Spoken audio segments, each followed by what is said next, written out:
This is ESPN Radio 103.7 and 1450. Zach Sako here on the phones today. We welcome back Penns Valley baseball head coach Rich Sweitzer. Rich, thank you so much for your time. When we talked back at the end of April, you called it, and now this team is in an incredible situation. You said that this team was much better than the record showed, and now you're leading the Rams into a district title game and no matter the outcome, a state playoff berth. It's great to have another conversation with you. Yeah, thanks for having us and having me. I really appreciate it. And the last time we chatted, we talked about the foundation. You're in your first year leading this varsity program, what you want to do to be able to build a system that gets Penns Valley to where it needs to be at the top. But you're doing it right now with an incredible group, just as it is. Number 7 seed in the district playoffs, upsetting Philipsburg-Osceola, beating Tyrone. And then you get a matchup with Central on Saturday at PNG Field where the Altoona Curve play. We're going to talk about all those games individually, preview the district championship, of course, the AAA bracket for District 6. But where was the turning point in the season? Because this was a team like we've talked a lot off the air just about how you guys are underdogs. No one's really given you a chance throughout the season, in the postseason. What was that turning point where this team said, hey, let's correct some of these issues and we can really make a run at this? Well, it was probably right around the time when we talked before. I forget what our record was. I think we had picked up a couple games there in a row, and things were starting to fall into place a little bit. And it was really just, the team starting to believe and buy into what we were trying to do. That was probably the biggest change. We were still tweaking and trying to get people in the right places and get a lineup or a batting order that made a lot of sense for us. And that started to kind of fill in and get solidified, and then the guys just really buying in. It's their deal. They're the ones that have to go out and get it done. They just bought into what we were, trying to introduce them to and get them to do, and it took off from there.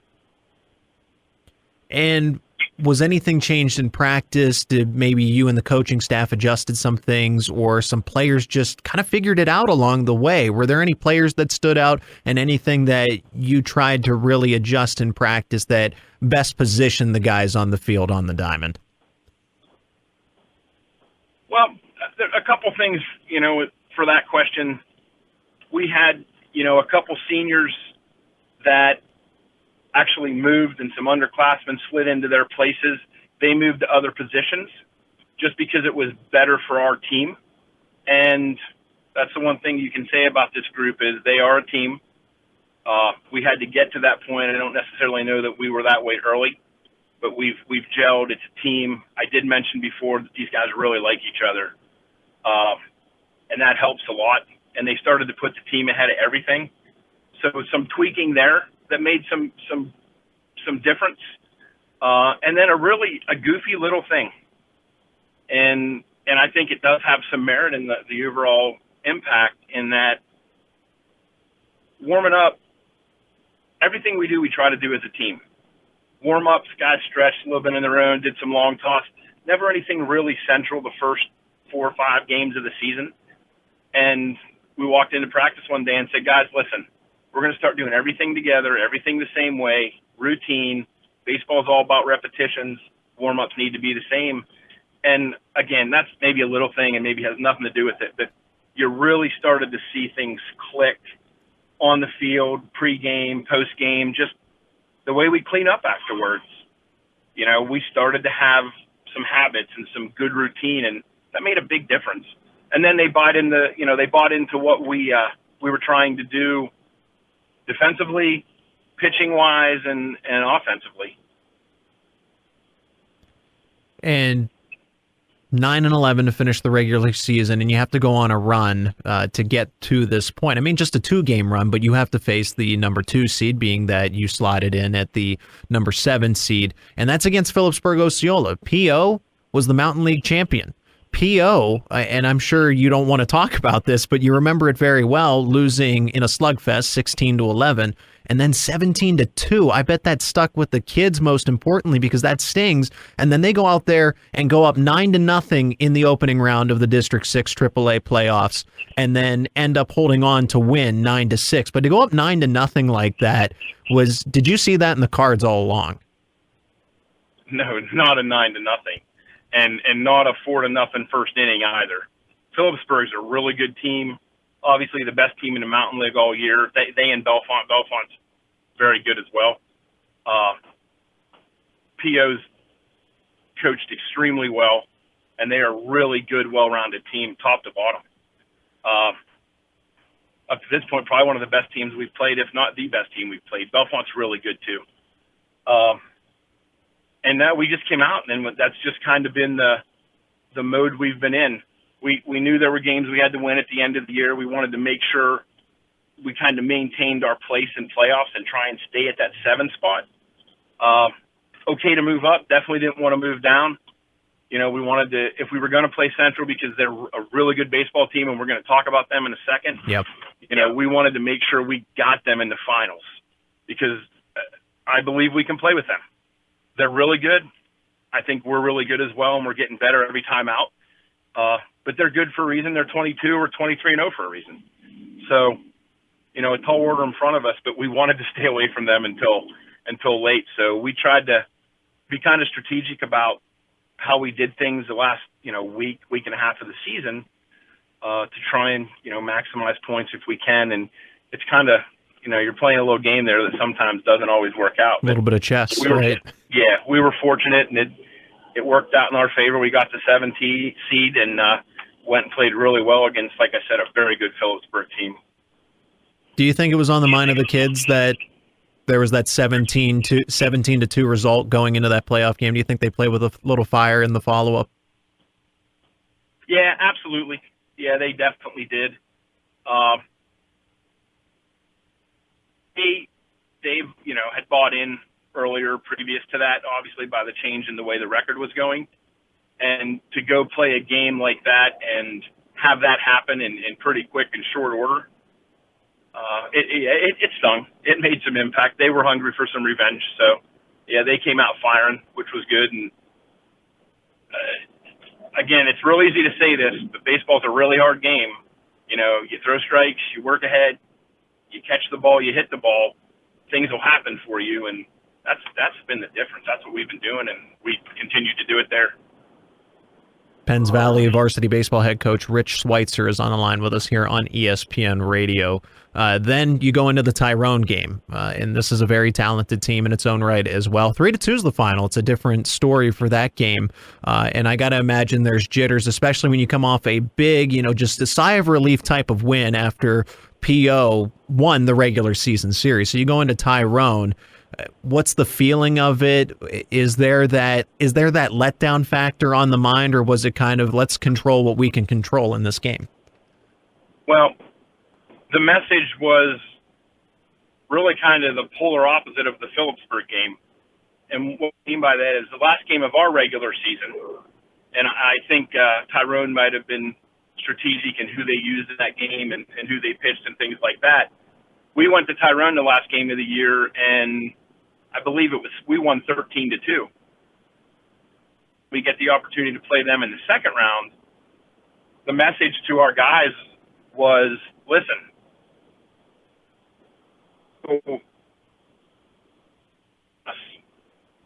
we wanted revenge. Remember, we just played Tyrone, and we had a good game. They didn't have their best game. And they're going to be hungry just like we were for PO, so we've got to come play. And, you look at a 3-2 score at the end of the day, and it was a really good baseball game, well played on both sides.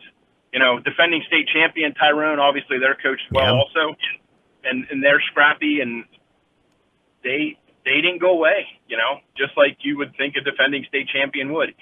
Even though some of the guys that help with that aren't there, they still have that mindset and that culture in their program, and they're scrappy, and they're a very good team as well.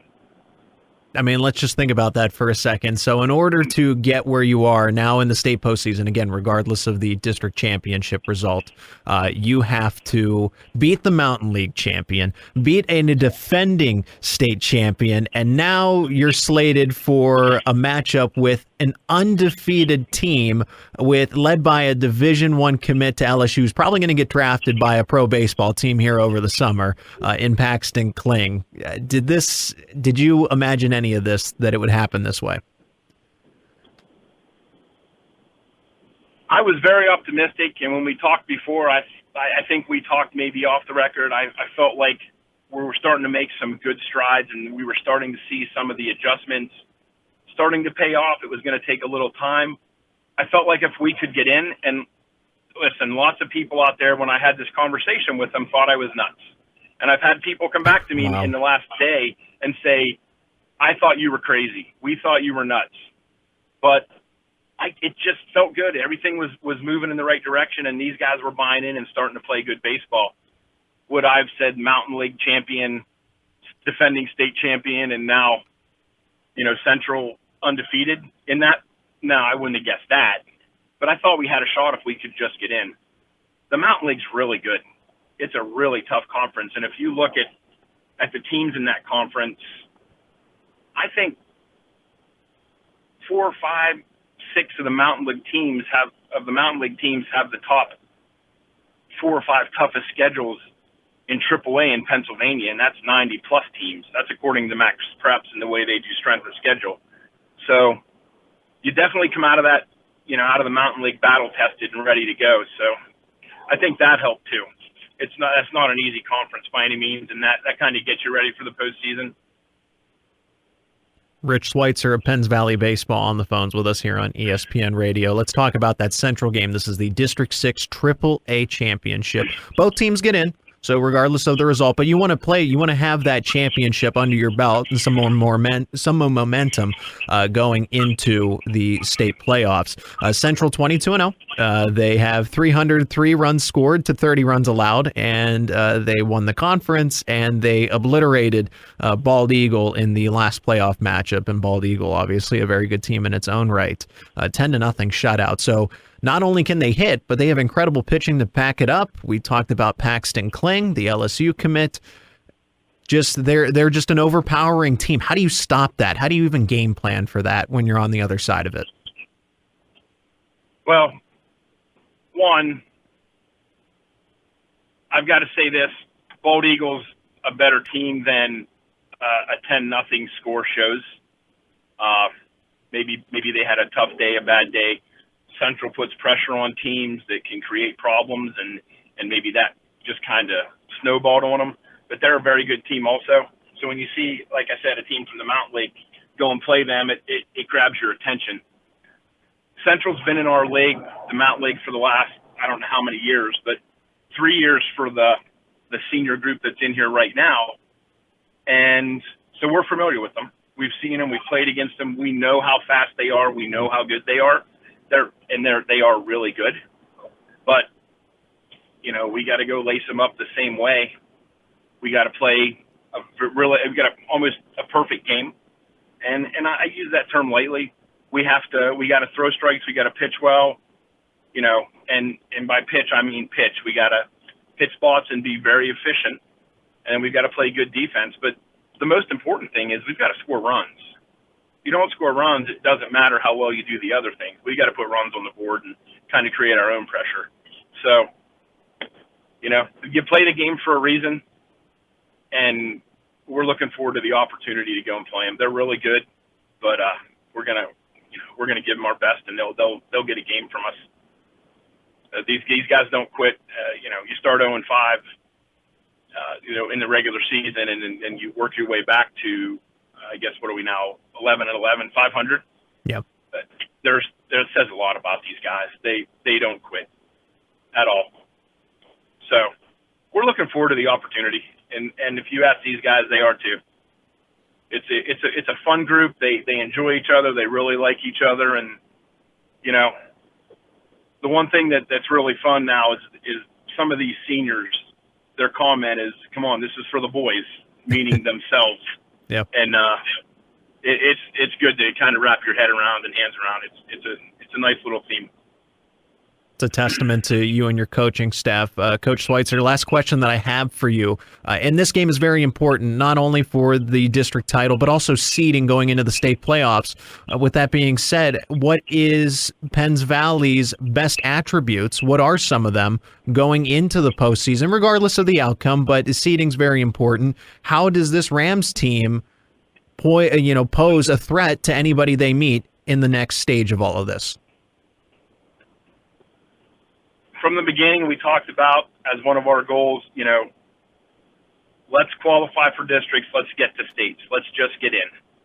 And now we've got the opportunity. We've checked a couple of those boxes. I don't necessarily believe we're done, and I know our guys don't either. Some of the things that I think help us is we're really, really deep on the mound. We've got 2 and 3 guys that could go start and be number ones for many, many high school teams out there. We're fortunate enough to have them with us, and we've been going back and forth with McLean Welshans and Ty Houts, and they've both, they've delivered. They've come up solid, and they're just getting it done. Following them, you've got, Kyle Nowinski and Colby Schweitzer, who are filling in. If we get into deals where they rerun out of pitching, or pitch count, but we're strong on the bump. And then we've been playing really good defense, and we've been aggressive. We attack the baseball and we go try and score. Again, it's back to that, the keep it simple theory. Throw strikes, work ahead, catch the ball, hit the ball. Ladies and gentlemen, Penns Valley varsity baseball head coach Rich Sweitzer back on with us again. Coach, thank you so much. Best of luck in that championship game. Again, at PNG Field, where the Altoona Curve play this Saturday, May 28th. It'll be exciting. I'm sure it'll be a blast for the kids and one of their favorite memories. And then best of luck in the postseason. I hope we can have another conversation to follow all of this up very soon. Thanks for having me, and appreciate the opportunity, and look forward to catching up again soon. Thank you.